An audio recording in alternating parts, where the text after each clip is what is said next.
My sister stole my identity and drained my business accounts, claiming she needed it to survive.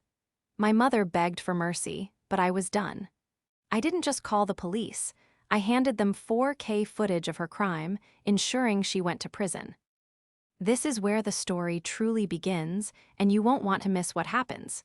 Make sure you're subscribed to see it through to the end. We're always curious.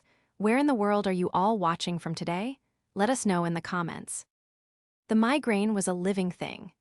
It started at the base of my skull, a tight, hot knot of tension that coiled upward, wrapping around my temples like a vice made of electrified wire. I was sitting on the floor of the back office of Timeless Finds, my vintage resale boutique, with my head between my knees, trying to breathe through the nausea.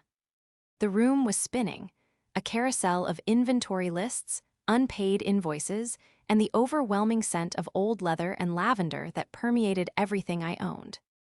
I had been working 14-hour days for 3 weeks straight, preparing for the holiday rush. My body was screaming at me to stop, to rest, to sleep for a week, but the anxiety of running a small business wouldn't let me. I was fragile. Physically, I felt like a stiff breeze could knock me over. Emotionally, I was frayed, a raw nerve exposed to the cold air. That was the state I was in, shaking, sweaty, and barely holding back bile, when my phone buzzed on the concrete floor beside me. It wasn't a text or a call. It was a notification from my business banking app. A low balance alert. I frowned, wiping a sheen of cold sweat from my forehead. That was impossible. I had made a deposit yesterday, a significant one. Almost $8,000 in cash from a private estate sale of vintage Chanel jewelry.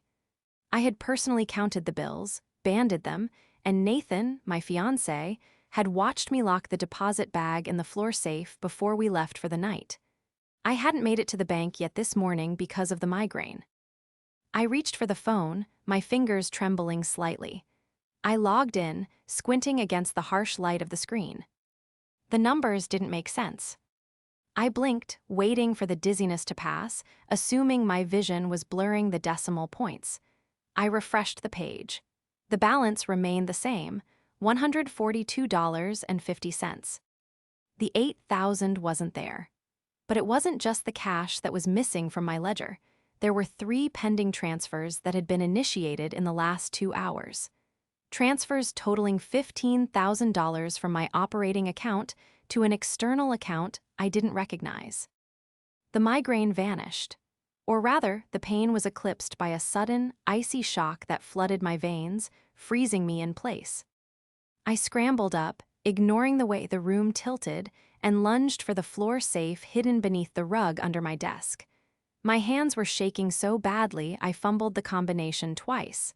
Left to 40, right to 12, left to 25. The heavy steel door clicked. I threw it open. Empty. The canvas bag was gone. The reserve cash box gone. Even the folder containing the certificates of authenticity for the high-end jewelry was gone. I sat back on my heels, the cold concrete seeping through my jeans, and stared into the void where my livelihood used to be. My breath hitched in my throat, turning into a ragged gasp. This wasn't a robbery. The alarm hadn't gone off. The back door wasn't forced. There were no broken windows. Whoever did this knew the combination. Whoever did this had the physical key to the back office. There were only 3 people on this earth who had that access. Me, Nathan, and my sister Claire. My phone buzzed again. A text from Nathan. Hey, picking up lunch, you want the usual. It wasn't Nathan. I knew it in my bones. Nathan was the one who had insisted I upgrade the security last month. Nathan was the one putting his own savings into our wedding fund.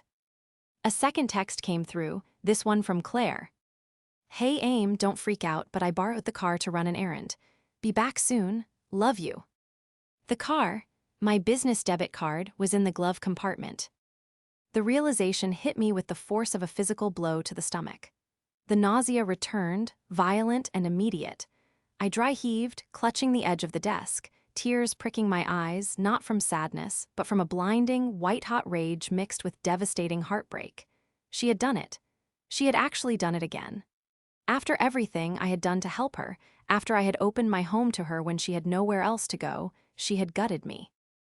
I looked at the empty safe and then at the phone in my hand. The betrayal was worse than the diagnosis itself. It was a poison I had voluntarily swallowed. I didn't call the police immediately. I didn't call Nathan. I sat on the floor of my office for 20 minutes, staring at the dust motes dancing in the shaft of light coming from the high window. My mind, usually organized and pragmatic, was a chaotic storm of memories and calculations. I thought about the last 3 months. I thought about the night Claire had shown up at my doorstep at 2:00 a.m., mascara running down her face, a single duffel bag in her hand. She told me her boyfriend had kicked her out. She told me she had no money, no friends, no hope. She had looked so small, so broken, and like a fool, like the dutiful big sister I had been trained to be since birth, I had let her in. I gave her the guest room. I gave her a job at the shop organizing inventory because she said she wanted to get back on her feet. I gave her the alarm code because she sometimes opened up for me when my migraines were bad. I stood up, my legs feeling like lead. I needed to go home. I needed to see her face. I closed the shop early, placing a handwritten, "Family Emergency" sign on the door. The drive home was a blur. My hands gripped the steering wheel so tight my knuckles turned white. Every mile was a battle between the screaming urge to drive straight to the police station and the terrifying, paralyzing fear of what my mother would do when she found out. When I pulled into the driveway of the house Nathan and I had bought last year, my car, the one she said she borrowed, was parked crookedly in the driveway. I walked inside. The house was quiet, smelling of the expensive jasmine incense I burned when I wanted to relax. Claire was on the sofa, her legs curled under her, watching a reality show. She was wearing my cashmere robe, the one Nathan had bought me for my birthday. She looked up as I entered, her face a mask of relaxed innocence. "Oh, hey, you're home early, feeling better." She smiled. It was a bright, practiced smile. It was the smile of someone who had never faced a consequence in her life. "I have a migraine," I said, my voice sounding hollow, distant to my own ears. I walked into the kitchen, needing to put a wall between us before I screamed. "Oh, poor thing," Claire called out, not moving from the couch. "Do you want some tea? I can make you some. Oh, by the way, I saw you got a letter from the bank. I put it on the counter." I froze. I looked at the counter. There was an envelope from the business loan department. It had been opened. "Why did you open my mail, Claire?" I asked, keeping my back to her. "I didn't mean to," she chirped. "I just tore open the stack without looking. Sorry, it looked boring anyway." I turned around slowly. She was back to watching the TV, laughing at something a woman in a sequin dress said. She looked so comfortable, so settled. She had stolen $15,000 and emptied my safe, and she was sitting there drinking my tea, wearing my robe, watching TV. She didn't know I knew. She thought she had more time. She probably thought she could intercept the bank alerts, or maybe she just didn't care. She relied on the pattern. The pattern where she took, I discovered, she cried, Mom intervened, and I forgave. "Are you okay?" Claire asked, glancing back at me, a flicker of annoyance in her eyes at my silence. "You're staring at me weird." "I'm fine," I lied. The words tasted like ash. "Just the headache, I'm going to lie down." "Okay, wake me up when Nathan gets home. I want to ask him about that concert next week." I walked down the hall to my bedroom and closed the door. I locked it. Then I slid down against the wood, burying my face in my hands. The tears finally came, hot and silent. I cried for the sister I wished I had. I cried for the money I had worked so hard to save. But as the tears dried, something else settled in my chest. A cold, hard resolve. Claire thought she was smart. She thought she had covered her tracks by deleting the emails and intercepting the mail. She thought she was dealing with the same pushover big sister who had bylaid her out of credit card debt when she was 22. But she had forgotten one crucial thing. She didn't know about the new internal loss prevention clause in my insurance policy that required high-definition surveillance not just in the shop, but in the home office where I kept the backup server. And she definitely didn't know that Nathan, a network security engineer, had set the cloud upload to instant. I wasn't just going to catch her. I was going to destroy the narrative she had used to control our family for decades. To understand why I didn't just storm into the living room and scream at her, you have to understand the history. You have to understand the dynamics of the house I grew up in. I was the eldest. I was the responsible one, the little adult. Claire, 5 years younger, was the baby. She was the spirited one. That was the word my mother, Margaret, always used, spirited. When Claire was 16, she totaled my car. Mom said, "It was an accident, Amelia. She's just a child. Don't ruin her confidence over a piece of metal." When Claire was 19, she stole my ID to get into clubs and racked up parking tickets in. My name, Mom said, "She just wanted to have fun. You were always so serious. Pay the tickets, you have a job, she doesn't." But the breaking point, or what should have been the breaking point, was the college fund incident.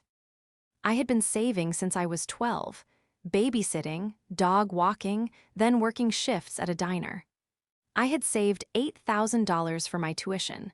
It was in a joint account with my mother because I was a minor when I opened it. 2 weeks before my freshman year began, I went to withdraw the money for books and dorm fees. The balance was zero. I remember the scene vividly. The kitchen table, the sticky summer heat, the sound of the ceiling fan clicking. I was sobbing, holding the bank statement. Claire was sitting in the corner, looking at her nails. "I needed it," Claire had said, her voice trembling with that practiced fragility. "I owed some people money. Bad people, Amelia. They were going to hurt me." It was a lie. We found out later she had spent it on a trip to Cabo with her friends and a designer wardrobe. But in that kitchen, Margaret had grabbed my shoulders, her eyes wild. "Amelia, look at your sister. She was in danger. Money can be replaced. Family is forever. If you report this, if you tell your father, you will destroy this family. Do you hear me? You will be the one tearing us apart." So I swallowed it. I took out student loans that I am still paying off. I worked 2 jobs through college. I forgave her because I was taught that forgiveness was the rent I had to pay to be part of this family. And now, here we were again, 10 years later. Claire was 30 now, but she hadn't changed. If anything, she had refined her craft. She was beautiful, undeniably so, with big, dewy eyes and a petite frame that made people want to protect her. She had a way of looking at you like you were the only person in the world who could save her. She drifted from job to job, barista, yoga instructor, influencer. But mostly she relied on the kindness of men she dated and the safety net of our mother. Since moving in with me, the poor victim mask had slipped a few times. I noticed little things. The way she sneered at my customers behind their backs. The way she complained that my guest room was too small. The way she asked probing questions about how much the boutique made in a month. "You must be raking it in," she had said just last week, watching me count the till.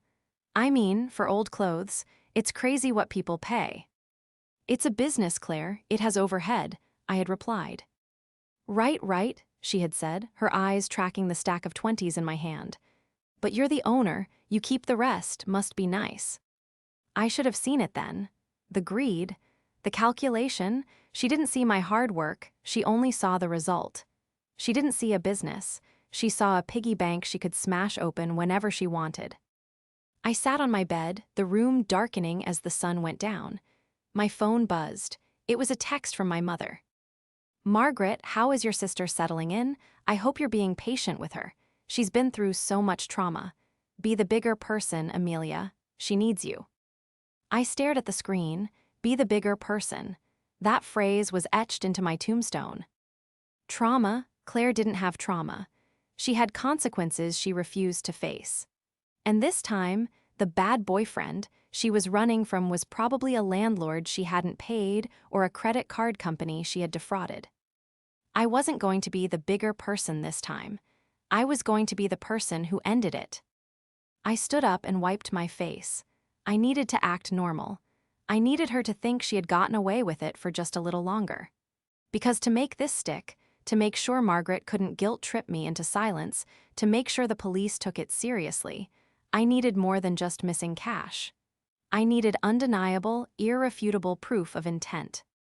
I needed to let her dig her own grave, and then I needed to hand her the shovel.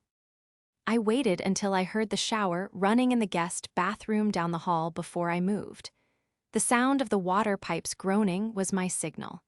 I slipped out of the bedroom and into the study where Nathan was working late on a server migration. He looked up, smiling when he saw me, but the smile dropped instantly when he saw my face. I must have looked like a ghost. "Amelia, what's wrong? Is the migraine worse?" I closed the door softly and locked it. Then I walked over to him, grabbed his hand, and placed it on the mouse. "Open the cloud drive, Nathan, the backup for the shop's private office. Today, between 10:00 a.m. and noon." Nathan frowned, confused. "The security feed? Why? Did something happen?" "Just open it." My voice was a whisper, barely audible over the thrumming of his computer tower. He typed in his admin password. The screen filled with a grid of thumbnails. He clicked the timestamp I asked for. The video loaded in high-definition 4K clarity. The wide-angle lens capture. The entire back office of Timeless Finds. On the screen, the door opened. It wasn't a burglar in a ski mask. It was Claire. She was wearing my oversized hoodie. She walked in casually, sipping a coffee. She set the cup on my desk, leaving a ring on the invoice stack, and knelt by the rug. Nathan gasped, "What is she doing?" "Watch," I said, my nails digging into his shoulder. On the screen, Claire pulled the rug back. She didn't hesitate, she didn't search. She spun the dial of the floor safe with practiced ease. Left, right, left. "She knows the combo," Nathan whispered, horror dawning in his voice. "How does she know the combo?" "I don't know," I said, tears pricking my eyes again. "I must have written it down somewhere she found, or she watched me. Keep watching." The safe door swung open. Claire reached in and pulled out the canvas deposit bag. She opened it, took out a stack of banded cash, and stuffed it into the front pocket of the hoodie. Then she took the folder of certificates. She stood up, adjusted the rug, and checked her phone. She looked bored. There was no adrenaline, no fear, just a mundane Tuesday errand. Nathan stopped the video. He turned his chair around to face me, his face pale. "That was the deposit for the expansion loan, Amelia. That was $8,000. "It's worse," I said, my voice trembling. "My business account is empty. She transferred $15,000 out this morning. And Nathan? I think she's been doing it for weeks. Small amounts I didn't catch because I was so busy with the holiday rush. But today she got greedy." Nathan stood up and paced the small room. He was a calm man, a logical man, but I could see the vein in his neck pulsing. "We have to call the police. Right now. She's in the shower 10 feet away. We call the cops, show them this, and they arrest her." "No," I said, grabbing his arm. "No, Amelia, she stole $23,000. That destroys the business. We can't make payroll next week." "If we call the police now," I hissed, "Mom will be here in 20 minutes. She will scream that it's a misunderstanding. She will say I gave Claire permission. She'll mortgage her own house to pay it back just to keep Claire out of jail, and then she will spend the rest of her life blaming me for ruining the family. Claire will cry, play the victim, and say she was coerced or addicted or something, and she'll get a slap on the wrist."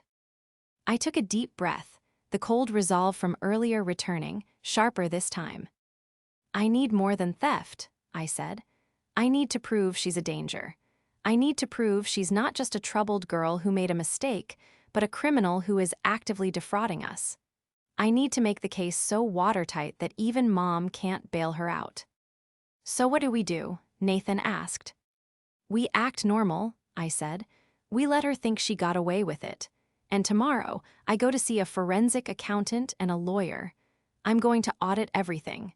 I have a feeling this goes deeper than just the cash in the safe." That night, dinner was a surreal performance. We sat at the table eating takeout Thai food. Claire talked about a juice cleanse she wanted to try. "It's a little expensive," she said, twirling a noodle on her fork. but I think it would really help with my stress. Do you think you could advance me next week's pay? I looked at her. I looked at the face I had known my entire life. I saw the calculation behind the eyes. She had 20 grand of my money in a hidden account somewhere, and she was asking for $100 advance. It was a power trip. She wanted to see if she could still squeeze me. Sure, I said, forcing a smile. I'll write you a check in the morning. Nathan choked on his water but covered it with a cough. Claire beamed. Thanks, Aim, you're the best. The next 3 days were a masterclass in patience. I went to work, but I didn't sell clothes. I locked the office door and worked with my accountant remotely. The damage was catastrophic. It wasn't just the transfers. Using my social security number, which she likely found in my filing cabinet at home, Claire had opened 3 credit cards in my name. They were maxed out. Cash advances, luxury goods, online gambling sites. This is identity theft, Amelia, my lawyer, Mr. Henderson, told me over the phone. This is a felony. If you want to prosecute, you have to stop enabling her access immediately. But if you want to catch her in the act of something undeniable to ensure a custodial sentence, we can set a trap. Tell me, I said.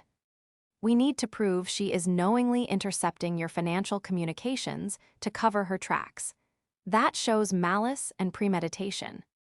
So I set the bait. On Thursday evening, I came home with a stack of files. I made a show of slamming them down on the kitchen counter while Claire was making a smoothie.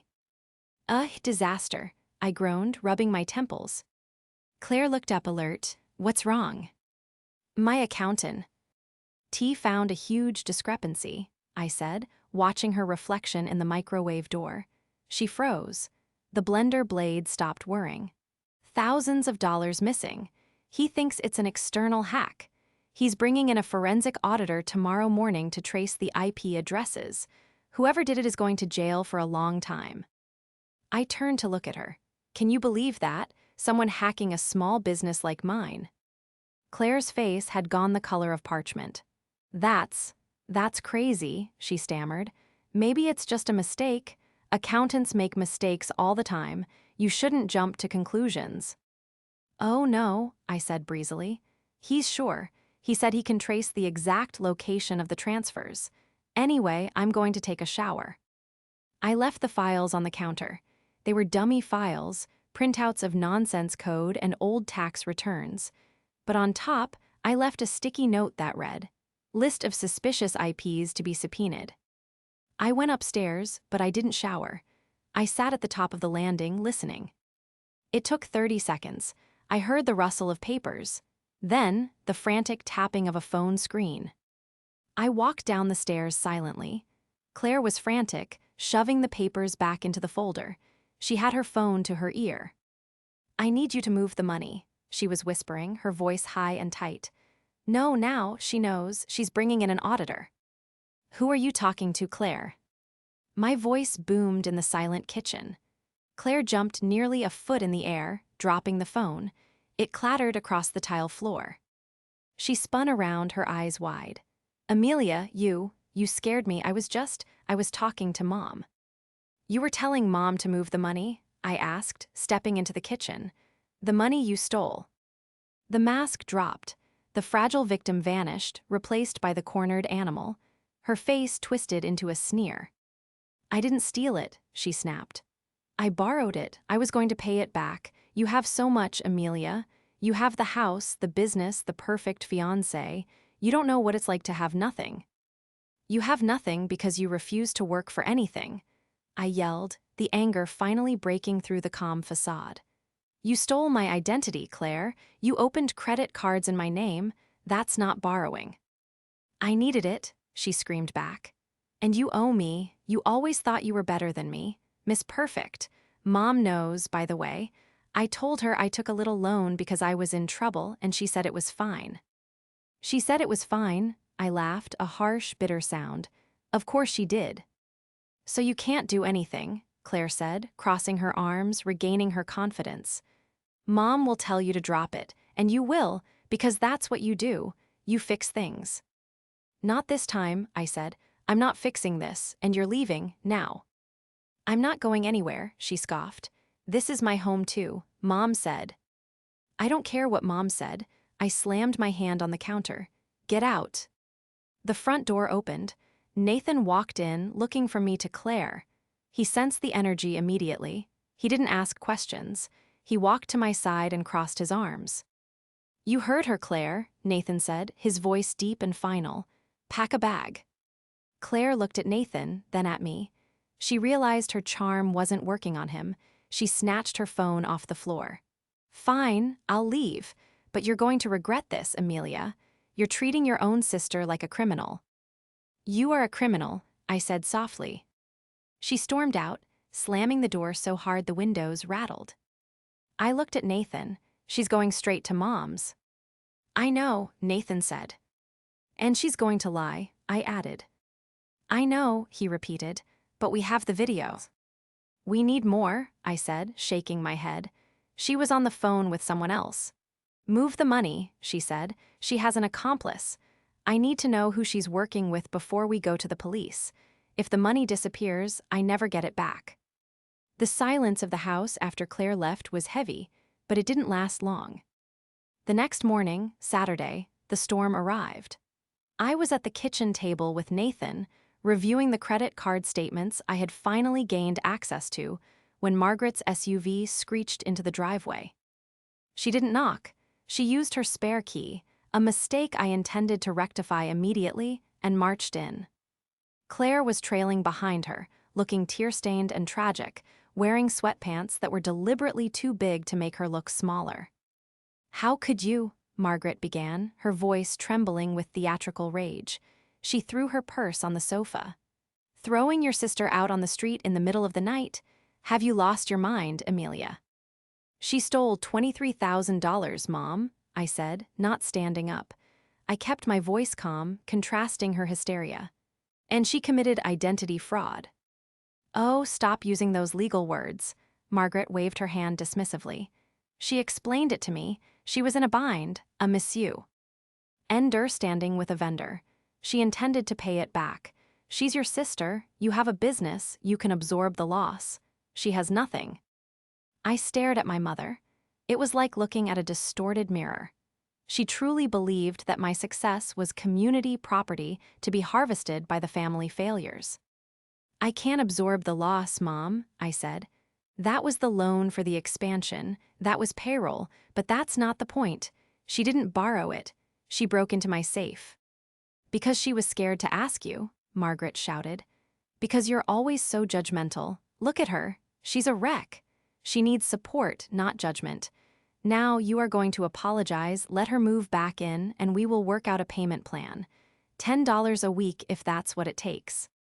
Claire sniffled loudly from the doorway. I'm sorry, Aim, I panicked. It was a master performance. If I hadn't seen the video of her looking bored while robbing me, I might have bought it. No, I said. Margaret froze. Excuse me. No, I repeated, standing up. She is not moving back in, and I am not dropping this. I'm pressing charges. You wouldn't dare, Margaret hissed, her eyes narrowing. If you call the police on your sister, you are dead to me. Do you hear me? I will never speak to you again. I expected you to say that, I said, my heart breaking slightly but my resolve holding. But before you disown me, you should see what I found this morning. I picked up the file from the table.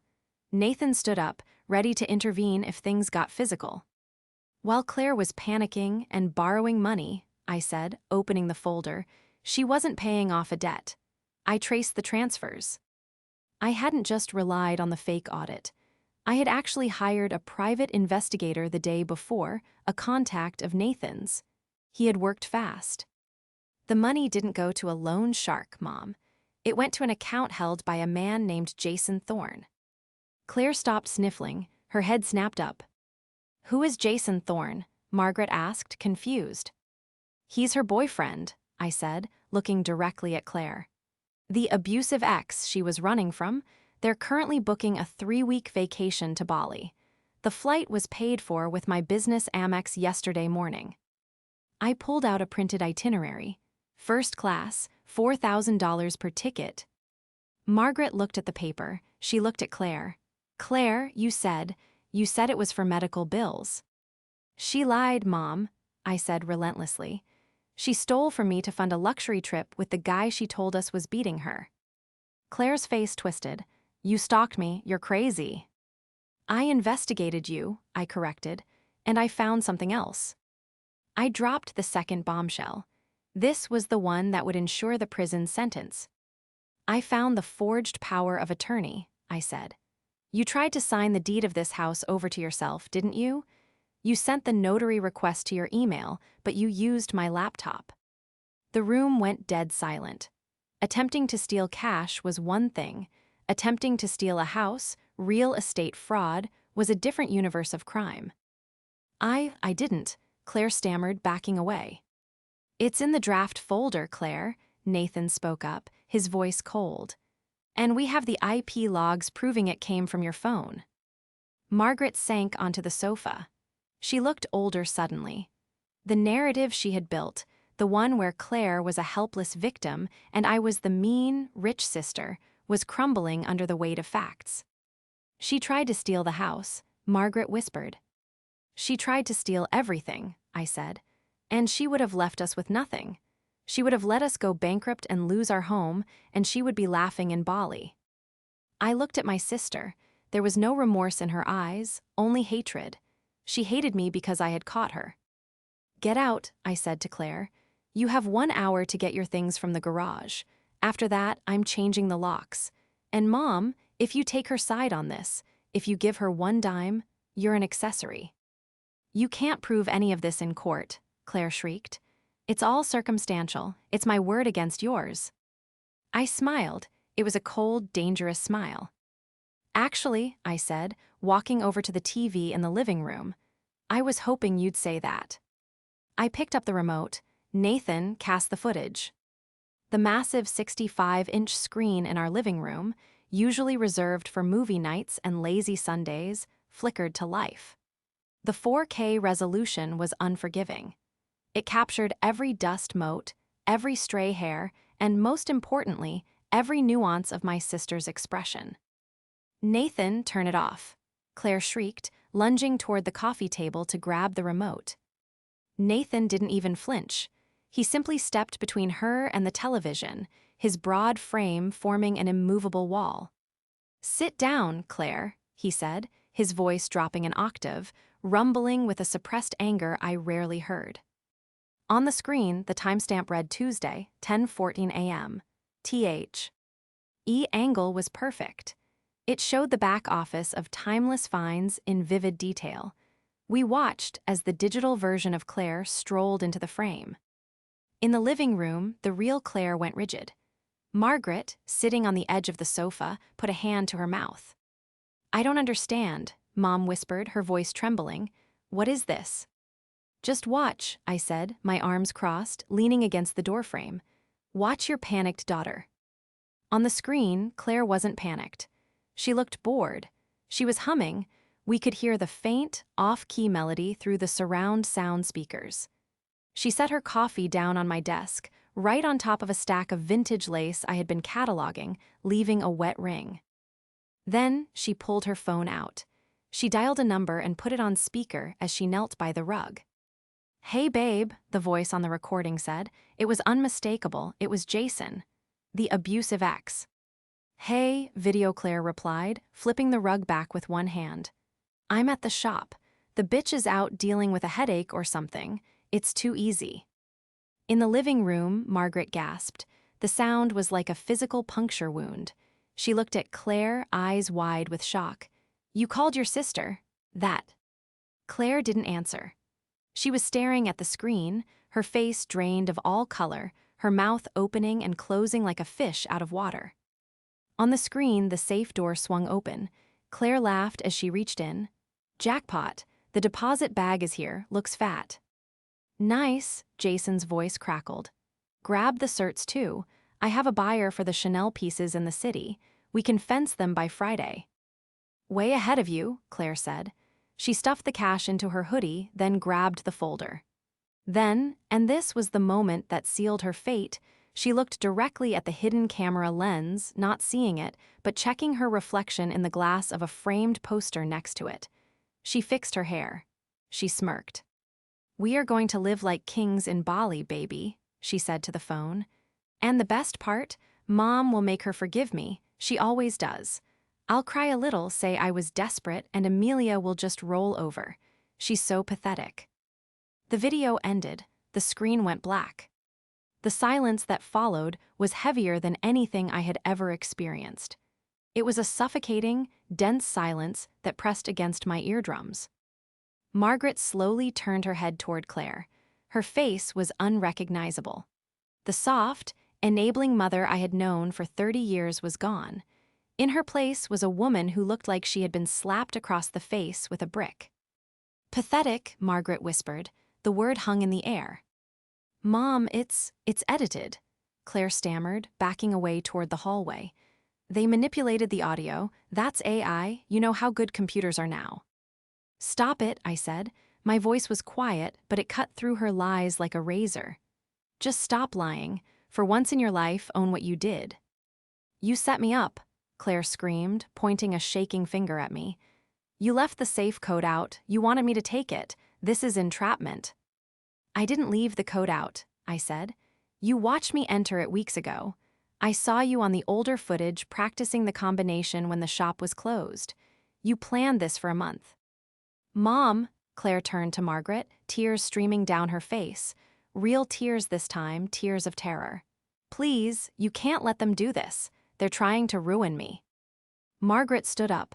She was shaking, her hands clenched into fists at her sides. She looked at me, then at Nathan, and finally at the daughter she had protected from every consequence for 3 decades. "You stole from her," Margaret said, her voice rising. "You stole her identity, you stole her house, and you laughed about it. You laughed about me." "Mom, please." "You said I would make her forgive you," Margaret said, stepping closer to Claire. "You think I'm a fool. You think I'm just a tool for you to use against your sister." "No, I love you. I have spent my life defending you," Margaret cried, tears spilling over. "I alienated my eldest daughter for you, I made excuses for you, and all this time, you were laughing at me." Before Claire could answer, the room was bathed in a sudden wash of red and blue light. It pulsed through the front shears, illuminating the horror on Claire's face. "What is that?" Claire whispered. "I told you," I said, stepping aside to reveal the front door. "I'm not fixing this." Knock, knock, knock. The sound was authoritative, heavy. "Police, open up." Claire let out a sound that was half scream, half sob. She bolted for the back door, but Nathan was faster. He simply stepped in her path. "Don't make it worse, Claire," he said. I opened the front door. 2 officers stood there, grim-faced. Behind them, a 3rd officer was waiting by the squad car. "Amelia Vance?" the lead officer asked. "Yes," I said, "and that is my sister, Claire Vance." The officers step. Head inside. The energy in the room shifted from emotional chaos to cold, procedural reality. "Claire Vance," the officer said, walking toward her with handcuffs already drawn. "We have a warrant for your arrest for grand larceny, identity theft, and fraud." "No, no, you can't." Claire scrambled backward, knocking over a vase. "Mom, do something, tell them it's a mistake. Tell them I have permission." She looked at Margaret. This was the moment, the pivot point of our entire family history. All Margaret had to do was say the words, "It's a civil dispute," and the police might hesitate. All she had to do was lie one more time. Margaret looked at Claire, who was now being held by the officer, her hands wrenched behind her back. "Mom!" Claire screamed. Margaret closed her eyes. She took a deep, shuddering breath. Then she opened them and looked at the officer. "She does not have permission," Margaret said clearly. "She stole from my daughter, take her." Claire's scream as the handcuffs clicked shut was primal. It was the sound of a world shattering. She thrashed, kicking at the officer's shins, spitting insults at me, at Nathan, at our mother. "I hate you, I hate all of you, you'll pay for this." They dragged her out the door. The neighbors were watching from their porches. I watched as they shoved her into the back of the cruiser. She looked back at me through the glass, her face twisted in a rictus of hate, and for the first time in my life, I didn't feel guilty. I felt safe. The quiet that followed Claire's arrest was different from the silence in the living room. It was a cleansing silence. It was the silence of a tumor being removed. The legal process was not swift, but it was brutal. With the video evidence, the IP logs of the attempted deed transfer, and the testimony regarding the credit card fraud, Claire's defense attorney had very little to work with. Jason, the boyfriend, turned on her immediately. When the police picked him up for possession of stolen goods, he had already fenced some of the jewelry Claire had stolen previously. He cut a deal. He testified that the entire plan, the identity theft, the house deed, the robbery, was Claire's idea. He claimed she was the mastermind who wanted to liquidate the family assets and flee the country. Claire tried to play the insanity card. She tried to claim coercion. But the video, that damning, high-definition video of her checking her hair and mocking our mother, played in the courtroom. It stripped away any possibility of sympathy. The jury didn't see a victim, they saw a predator. The judge was stern. He cited the breach of familial trust and the predatory nature of the crimes against a sibling who had provided shelter. The sentence was handed down on a rainy Tuesday in March. 3 years in a state correctional facility, followed by 5 years of probation, and full restitution to be paid to me and the credit card companies. I stood in the back of the courtroom as the gavel banged. I watched the bailiff lead her away. She didn't look back this time. Her shoulders were slumped, her hair unwashed. The glamour was gone. The influencer was just another inmate. The hardest part, surprisingly, wasn't the trial. It was rebuilding the relationship with my mother. For weeks after the arrest, Margaret was a ghost. She barely ate. She didn't leave her house. The guilt was eating her alive, not guilt for Claire, but guilt for what she had done to me. One afternoon, I went to see her. The house was dark, the curtains drawn. "Mom," I called out. She was sitting in the kitchen, staring at a photo of Claire and me as children. "I didn't know," she whispered, not looking up. "I really didn't know she was that empty." "You didn't want to know," I said gently, sitting across from her.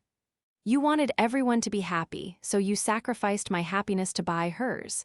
But her happiness was a black hole, Mom. It could never be filled." Margaret looked at me, her eyes red-rimmed. "Can you ever forgive me?" "I don't know," I said honestly. "It's going to take time, and it's going to take work. I need you to go to therapy, Mom. You need to understand why you let her do this. Until you do that, I can't have you in my life the way you were before. I need boundaries." She nodded, tears slipping down her cheeks. "Okay, I'll go. I'll do whatever you say." It has been 8 months since the sentencing. Timeless Fines is thriving.